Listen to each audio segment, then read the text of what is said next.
Olá, você que me segue no Rodrigo Silva Arqueologia. Estamos aqui mais uma vez juntos para o nosso bate-papo sobre a Bíblia Sagrada. E hoje eu gostaria de falar com vocês sobre esse tema recorrente que muitas pessoas me perguntam: onde ficava localizado o Jardim do Éden? Bem, antes de entrar no assunto de hoje, se você não é inscrito no canal, está aí a oportunidade, se inscreva, ative o sininho de notificações e, se gostar, partilhe com seus amigos, deixe o seu like e também o seu comentário aqui para o engajamento do canal, tá bem? Vamos à Bíblia. Gênesis capítulo 2, versículos 8 em diante, começa a contar a história do Jardim do Éden, um paraíso especial preparado por Deus para colocar nele o casal humano que ele também havia acabado de criar. E assim diz a Bíblia Sagrada, Gênesis 2, verso 8 em diante. E o Senhor plantou um jardim no Éden, na direção do Oriente, e pôs o homem que havia formado nele. Do solo o Senhor fez brotar todo tipo de árvores agradáveis à vista e boas para o alimento, e também a árvore da vida no meio do jardim, e a árvore do conhecimento do bem e do mal. E um rio saía do Éden para regar o jardim, e de lá se dividia, repartindo-se em 4 braços. O nome do primeiro rio é Pison, que rodeia a terra de Havilá, onde há ouro. O ouro dessa terra é bom. Também se encontram ali o bidélio e a pedra de ônix. O nome do segundo rio é Gihon, ou Gion, como dizem em português, é o que rodeia a terra de Cush. O nome do terceiro rio é Tigre, é o rio que corre pelo leste da Síria. E o quarto rio é o Eufrates. O Senhor Deus tomou o homem e o colocou no jardim do Éden para o cultivar e o guardar. E onde ficava esse jardim?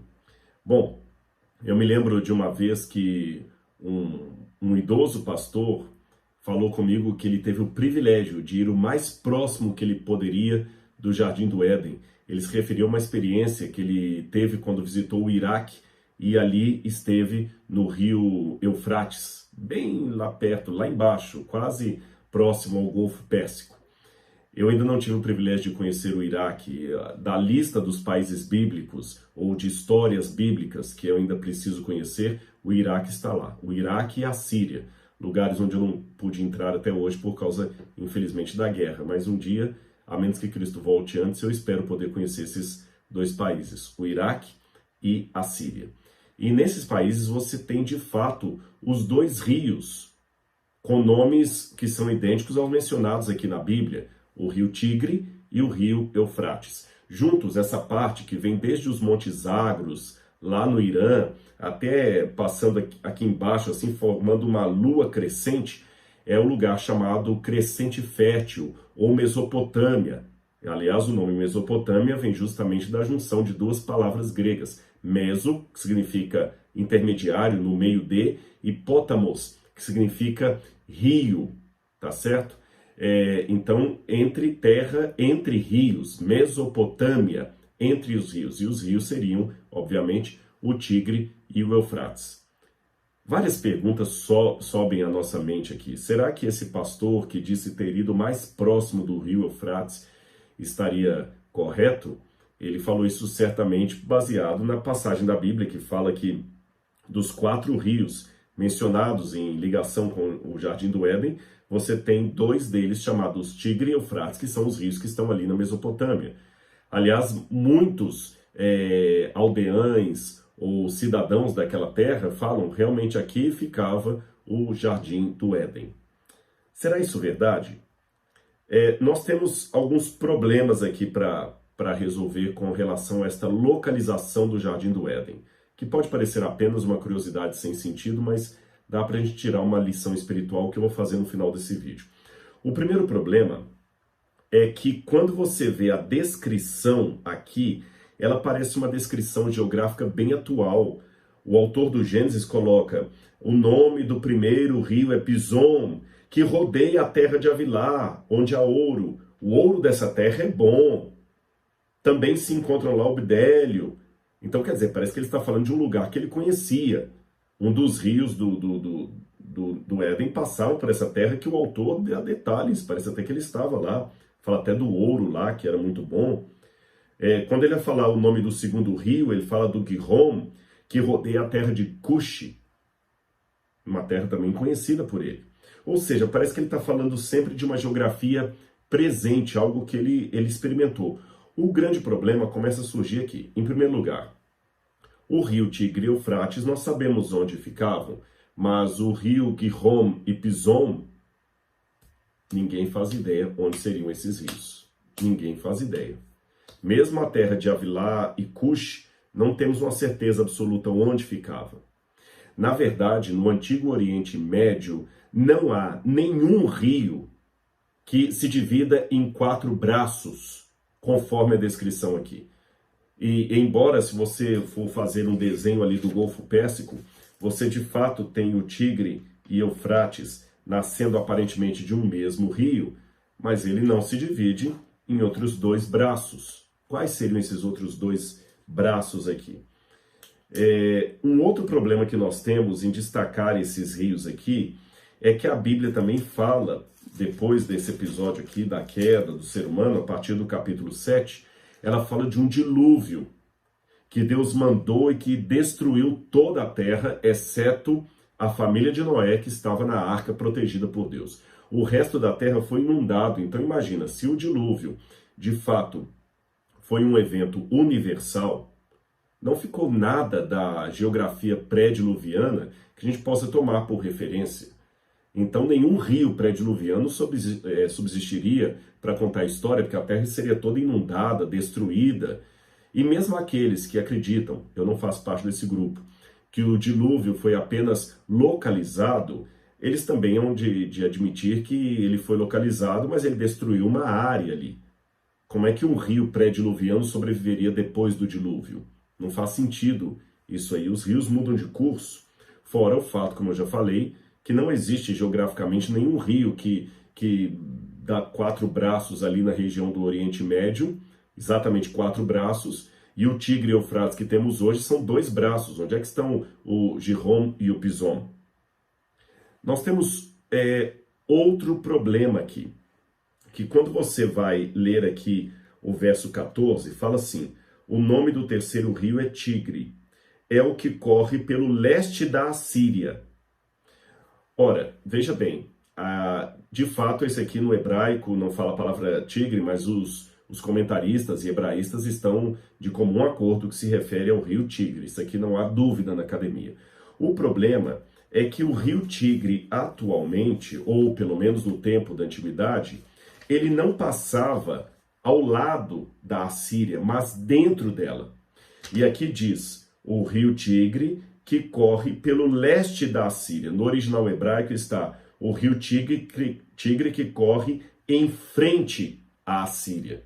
É porque sempre que eles iam descrever o Oriente, eles descreviam na perspectiva de algo que está de frente de.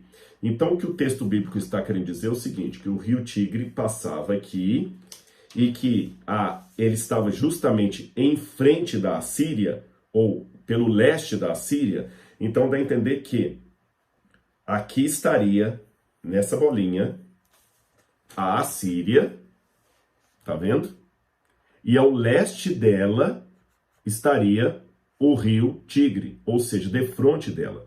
O problema é que o rio Tigre não está defronte da Assíria. Ele está passando pelo meio da Assíria. Alguns especialistas antigos, como Seis, diziam que, na verdade, o texto estava falando de Ashur, a capital da Assíria. E Ashur, de fato, ficaria aqui e o rio passaria diante dela. Mas a palavra Ashur, a capital da Assíria, não é usada em nenhum outro momento na Bíblia. Todas as vezes que a Bíblia fala da Assíria, fala do país. Então nós temos aqui uma imprecisão geográfica. Uma imprecisão geográfica.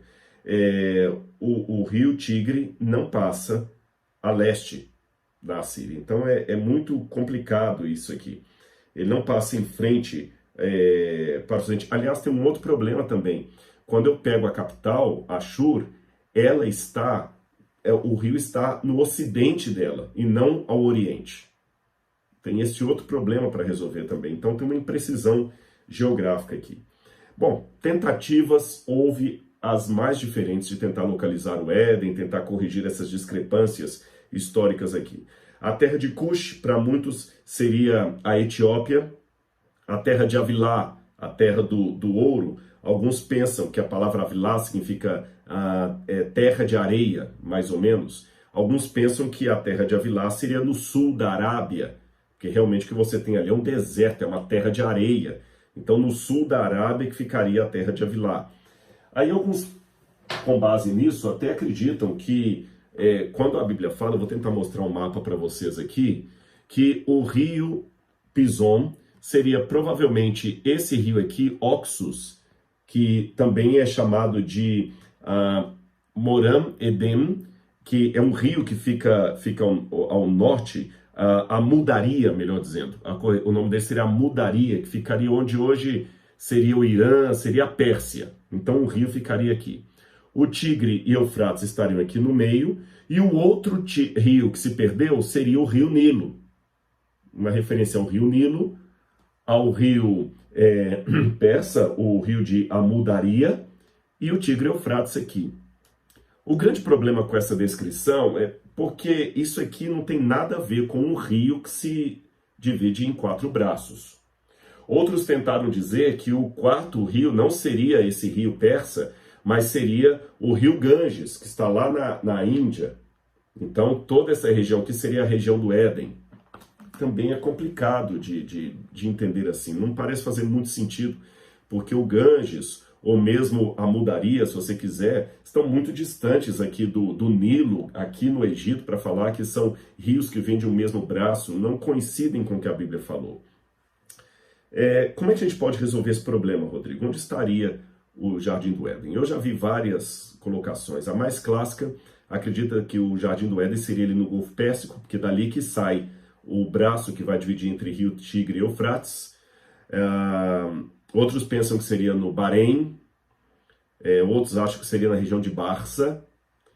Outros acham que o Éden ficava na Turquia. Outros acham que é no Irã. Alguns acham que seria na Pérsia. E há alguns que acham que o Éden seria na Etiópia. E há quem acredite que o Jardim do Éden ficaria em Jerusalém, onde hoje é Jerusalém. Por que em Jerusalém? Bom, quando você vai para Ezequiel, capítulo 28, versículos 12 a 15, você tem uma passagem curiosa. Ezequiel, capítulo 28, versículos 12 a 15. Eu vou ler na Bíblia para você. Lá fala, novamente, do Jardim do Éden. E diz assim, fala assim, filho do homem, profetiza contra o rei de Tiro, que é uma figura até do diabo, e diz-lhe, assim diz o Senhor, você era o modelo da perfeição, cheio de sabedoria, cheio de formosura, você estava no Éden, jardim de Deus, e se cobria de todas as pedras preciosas, sárdio, topázio, diamante, berilo, ônix, jaspe, curbúnculo, safira, esmeralda. Então fala que ele estava ali no jardim de Deus. E aqui também fala do rio que passa no lugar onde tem o bidélio e a pedra de ônix. Parece que está falando do jardim do Éden. E continua dizendo, você era o querubim da guarda e foi ungido e eu estabeleci. E você permanecia no santo monte de Deus. E andava no meio das pedras brilhantes. O santo monte de Deus, invariavelmente na Bíblia, é o nome que se dá para o Monte Sião, para Jerusalém, o lugar onde ficava o templo. Então alguns fazem uma associação entre Ezequiel 28, falando do monte de Deus, como sendo o Jardim do Éden, e como o monte de Deus, invariavelmente, em toda a Bíblia, é Jerusalém. Então acreditam que Jerusalém seria o lugar do Jardim do Éden, originalmente. Você sabe que tem até uma possibilidade teológica, isso não é dito explicitamente na Bíblia, porém, alguns teólogos acreditam que provavelmente, quando o dilúvio cobriu a terra, para que o jardim do Éden não fosse submerso pelas águas do dilúvio, que era uma maldição, o jardim do Éden foi levado por Deus para o céu. É lógico, a Bíblia não diz isto. É uma inferência que alguns fazem. Por quê? Essa inferência é baseada também em Apocalipse, capítulo 2, versos 17, 2, 17, que lá fala assim: o vencedor comerá do fruto da árvore da vida que está no paraíso de Deus. E como ali o tempo do Apocalipse é muito presente, fala que ele comerá do fruto da árvore da vida que está agora no paraíso de Deus.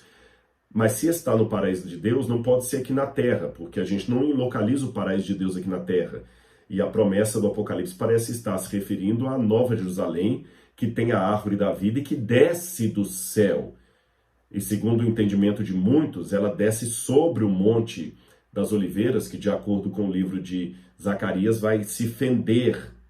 E ali haverá o juízo final. E existe inclusive uma crença judaica que Jerusalém será o último ato de juízo de Deus com os homens, que muitos pensam que será aquela cena do final do milênio no Apocalipse, quando a Nova Jerusalém desce sobre o Monte Sião, sobre o Monte das Oliveiras, e abre uma fenda, e no lugar da Jerusalém terrena, desce a Jerusalém do céu, que de acordo com uma interpretação teológica que faz sentido, a Jerusalém do céu é nada mais nada menos que o Éden restaurado.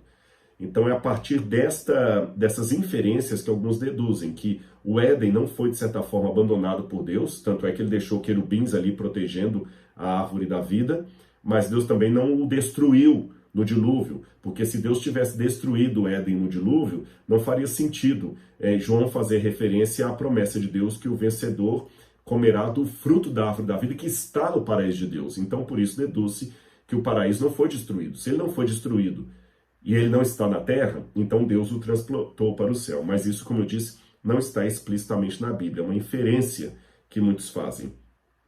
Seja como for, Rodrigo, onde ficava o Éden? Alguns teólogos liberais, como Robert Alter, falam o seguinte: é bobagem procurar o jardim do Éden, porque essa primeira parte aqui do Gênesis é proto-história, isso aqui é novela. Gênesis 1 a 11 é bem diferente do estilo literário de Gênesis 12 em diante, que fala dos patriarcas. Ali parece histórico, o anterior parece mitológico.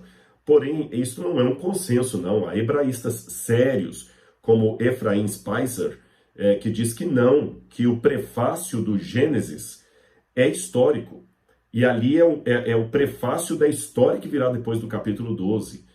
E até a forma como descreve aqui o Bidélio e tudo, então alguns pensam que existe alguma historicidade, sim, no Gênesis. Mas se houve essa historicidade, o dilúvio cobriu a terra, por que eu posso dizer que esses rios aí é onde estaria localizado o Jardim do Éden?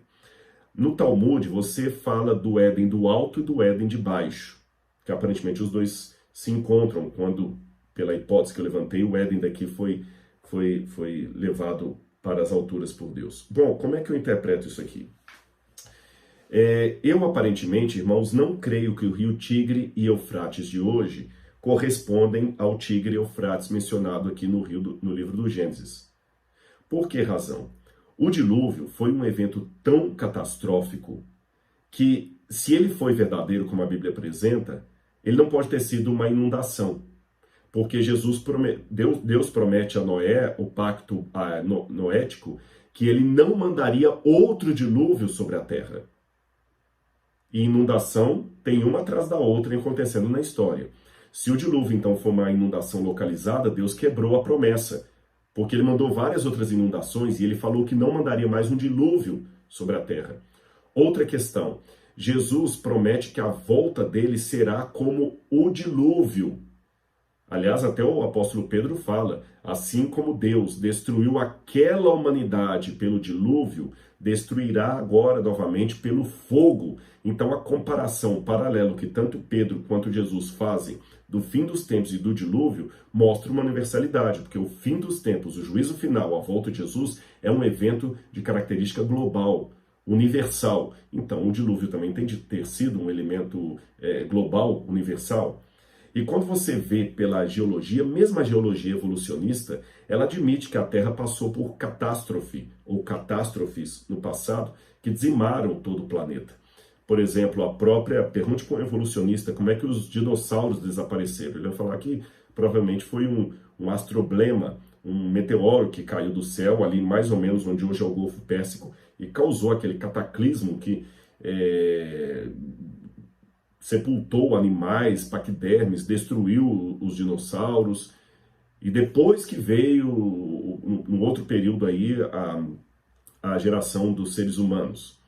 Se eu trabalhar com a hipótese que essas múltiplas catástrofes universais que os geólogos evolucionistas apresentam pode ter sido tanto uma, ou seja, o dilúvio, aí realmente eu posso mais uma vez ratificar que a Terra não poderia ter hoje sobrevivido nada da geografia ou da geologia pré-diluviana.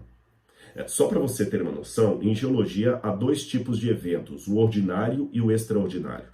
O evento ordinário é aquele que acontece aos pouquinhos, que a gente nem consegue testemunhar. Uma erosão, um envelhecimento de um edifício. Por exemplo, se eu pegar essa casa que eu moro aqui e deixá-la sem manutenção, ao léu, tomando sol, chuva, sem manutenção, um dia ela vai cair.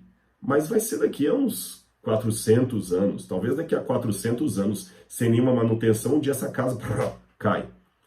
Aí quando ela cair, alguém pode falar assim, realmente, essa deve ser uma casa de 400 anos, porque ela está tão envelhecida e agora ela caiu. Porém, um terremoto poderá fazer essa casa cair em 2 segundos, mesmo que ela tivesse sido construída há 1 ano. O terremoto é um evento extraordinário. Ele produz em poucos minutos o que o evento ordinário demoraria 400 anos. Percebeu? Então a diferença entre a cosmovisão geológica bíblica e a evolucionista é que, como o evolucionista não trabalha com a ideia de um dilúvio, de uma catástrofe, ele joga para milhões de anos um evento como se fosse ordinário, que numa situação extraordinária podia acontecer em meses. Um tsunami destrói toda uma cidade em meses e sepulta tudo rapidamente, enquanto que uma erosão vai demorando séculos para obter o mesmo efeito. Então, partindo do pressuposto que mesmo na evolução eles trabalham com a ideia de um meteoro que bateu na Terra e destruiu todos os dinossauros e tudo mais, eu posso trabalhar que o dilúvio é uma catástrofe, um catastrofismo que ocorreu em toda a Terra e causou a quebra da Pangeia, que os continentes se dividiram, provocou tsunamis que provocaram alagamentos terríveis e também fissuras nas pedras, coisas como o Grand Canyon podem ter sido formados numa catástrofe assim e outras coisas parecidas. Então não sobraria nada pré-diluviano para eu dizer, é o mesmo rio que estava lá saindo do Éden. Esse é um primeiro ponto. Eu tenho uma outra explicação. Para mim, quando você vai, por exemplo, aqui no Brasil, no Rio de Janeiro, tem uma cidade chamada Nova Friburgo. A TV Novo Tempo ficava lá. Por que Nova Friburgo? Porque os que moraram ali no início eram descendentes daqueles que vieram da Alemanha, onde tem a cidade de Freiburg. Então lá tem a cidade de Freiburg, eles aportuguesaram para Friburgo e criaram Nova Friburgo. Percebeu? Porque tem uma cidade lá. Da mesma maneira, os judeus que foram para os Estados Unidos, tinha uma cidade de York, na Europa, eles fundaram uma cidade chamada Nova York. Nova York. Você tem então Nova Friburgo. Você tem, sei lá, são várias cidades que eu poderia dar o exemplo. Nova Venécia, por causa de Veneza, da Itália. Então tem um monte, Nova Odessa, por causa da cidade de Odessa. Então, como assim as pessoas acabam rebatizando assentamentos atuais com o nome de um assentamento antigo que tem a ver com os seus ancestrais? Eu posso entender que aqueles primeiros habitantes da Mesopotâmia, cônscios da tradição dos seus ancestrais, que vieram de Noé, rebatizaram o nome daqueles 2 rios ali, Tigre e Eufrates, com o nome que os seus ancestrais contavam dos rios que saíam do antigo Éden. Porque a ideia do Éden é encontradiça em muitos tabletes cuneiformes da primeira literatura produzida pela humanidade ali na Mesopotâmia. Falavam do jardim de Edim, ou Edino, que significa planura, tal como a palavra Éden em hebraico. E a história é muito parecida com a Bíblia. Fala de um jardim que tinha um casal que perdeu a salvação de um dilúvio. Então eles simplesmente rebatizaram aqueles 2 rios com o nome dos rios da tradição adâmica que eles traziam, daqueles que sobreviveram ao dilúvio.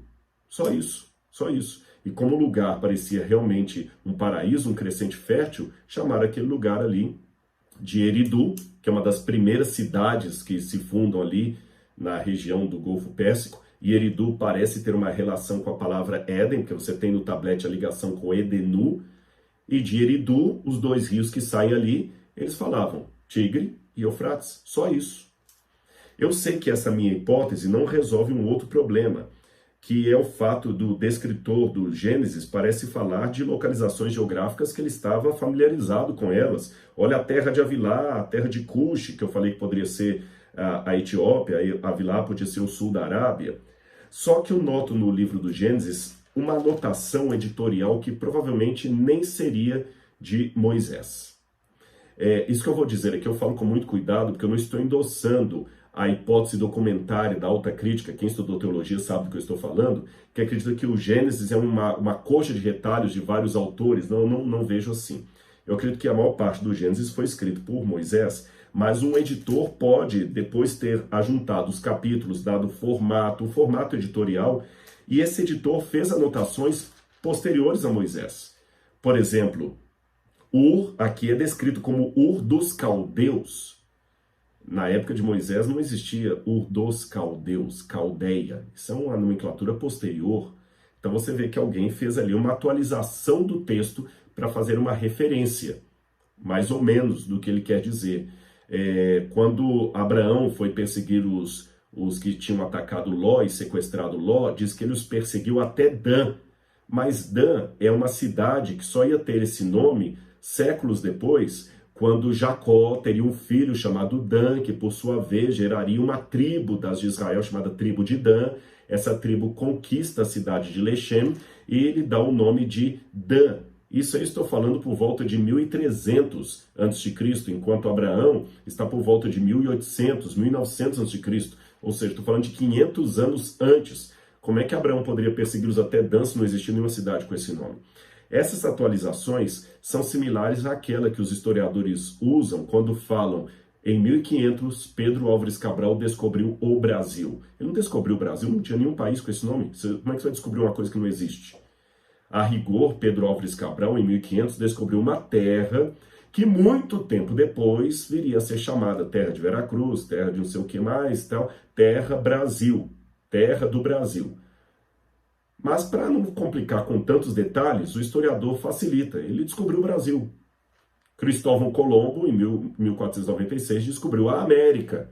Ele não descobriu a América. Ele nem sabia que aquele continente ia se chamar América. Ele descobriu uma terra que depois se chamaria América.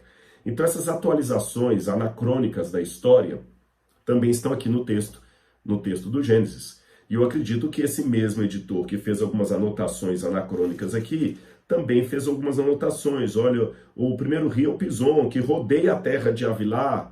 Olha, ele fez uma anotação. Por que ele fez essa anotação? Dando mais ou menos as coordenadas geográficas, a partir de onde eles imaginavam que poderia ser a região do Éden, na Banda do Oriente. Porque é importante notar também que Éden é o nome de uma região. Uma região. E o Senhor plantou um jardim no Éden.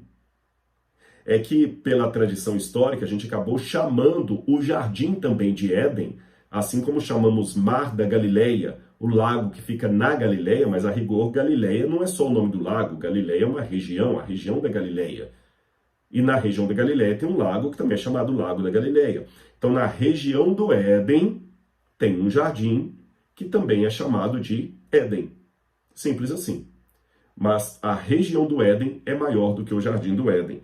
Tanto é que, quando vai falar dos rios, fala assim, um rio saía do Éden para regar o jardim.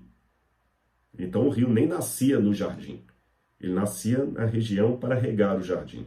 E o autor, pelo menos dessa anotação aqui, imaginava que, mesmo com a configuração atual, provavelmente o local dessa região do Éden, antes do dilúvio, seria aquele local que hoje nós chamamos de Oriente Médio ou Crescente Fértil. Só isso. Mas não a localização precisa do jardim. Eu sei que você pode ficar um pouco desanimado. Poxa, eu pensei que o Rodrigo ia responder, então onde era o Jardim do Éden? Então não é lá no Iraque? Não. Mas eu quero ler para você uma passagem aqui de Lucas, capítulo 17, verso 20 em diante. Indagado pelos fariseus sobre quando viria o reino de Deus, o Jardim do Éden restaurado, Jesus lhes respondeu: o reino de Deus não vem com visível aparência, nem dirão, ele está aqui ou está lá, porque o reino de Deus está entre vocês. Algumas Bíblias traduzem, o rei de Deus está dentro de vocês, mas eu não gosto muito dessa tradução. Pelo contexto grego aqui, não dessa parte só, mas de todo o capítulo, Jesus estava se referindo a si mesmo, porque ele estava no meio dos fariseus. Tá certo? No meio dos fariseus. O reino de Deus está aqui. Ele não vem mais com visível aparência por causa do pecado. Veja o que aconteceu. Depois do pecado, Deus apareceu para o povo de Israel na montanha do Getsem, do Sinai. E Deus falou com Moisés: Moisés, faça um santuário ali no meio para que eu possa habitar no meio do povo. O que significa isso? O Éden era o santuário onde Deus habitava no meio do seu povo. Agora que esse santuário não estava mais aqui, Deus fez um santuário provisório onde ele habitaria no meio do povo. Esse santuário depois virou um templo na cidade de Jerusalém, onde Deus habitaria no meio do seu povo. Talvez por isso que muitos judeus entenderam Jerusalém como sendo o Éden espiritual. Mas esse templo foi 2 vezes destruído. E Jesus esteve aqui como sendo o santuário de Deus no meio do povo. Mas Jesus foi embora. Mas ele deixou o Espírito. E no Evangelho de João ele fala: se alguém me amar, guardará minha palavra. E eu e meu Pai viremos para ele, faremos nele morada. E quando ele fala do Espírito Santo Consolador, no mesmo Evangelho, ele fala: o Espírito já está convosco, mas estará em vós. Ou seja, através do Espírito Santo, Cristo habita em mim. E quando ele voltar nas nuvens do céu com poder e grande glória e com a nova Jerusalém depois do milênio, nós estaremos de novo no Jardim do Éden. Mas o que faz do Éden um paraíso? Não é a árvore do conhecimento do bem e do mal, principalmente não é mesmo esta. Não é a árvore que tem o fruto da vida eterna. Não é o rio da água da vida. O que faz daquele lugar um paraíso é a presença constante do próprio Deus. E é por isso que o Apocalipse, ao encerrar as suas palavras, fala sobre a Nova Jerusalém, que ali nós vamos ter o rio da água da vida, a árvore produzindo frutos para a saúde dos povos, e todos viveremos para sempre. Mas também diz, Apocalipse capítulo 22, ali não vi santuário, porque, Apocalipse 22, versículo 3, não mais haverá qualquer maldição. Nela está o trono de Deus e do Cordeiro. Os seus servos contemplarão a sua face, e na sua testa terão gravados o nome dele. Ou seja, e também no capítulo 21, verso 22, não vi ali nenhum santuário, porque o seu santuário é o Senhor Deus poderoso e o Cordeiro. Quer saber onde hoje, antes que a Nova Jerusalém volte, está o Jardim do Éden? Depois dessa mensagem aqui, desse vídeo, olhe no espelho. Porque se você entregou sua vida a Jesus e Ele está morando em seu coração, você passa a ser o Jardim do Éden nessa terra. Então o Jardim do Éden não está lá no Iraque, entre o rio Tigre e o Eufrates. Ele está aqui agora, olhando para mim, você. Você é o jardim, é o paraíso de Deus. Provisório, é verdade, até que o paraíso definitivo venha com Cristo nas nuvens e possamos para sempre viver com o nosso Senhor no Éden restaurado. Não é uma boa? Um abraço e até o nosso próximo encontro. Tchau, tchau.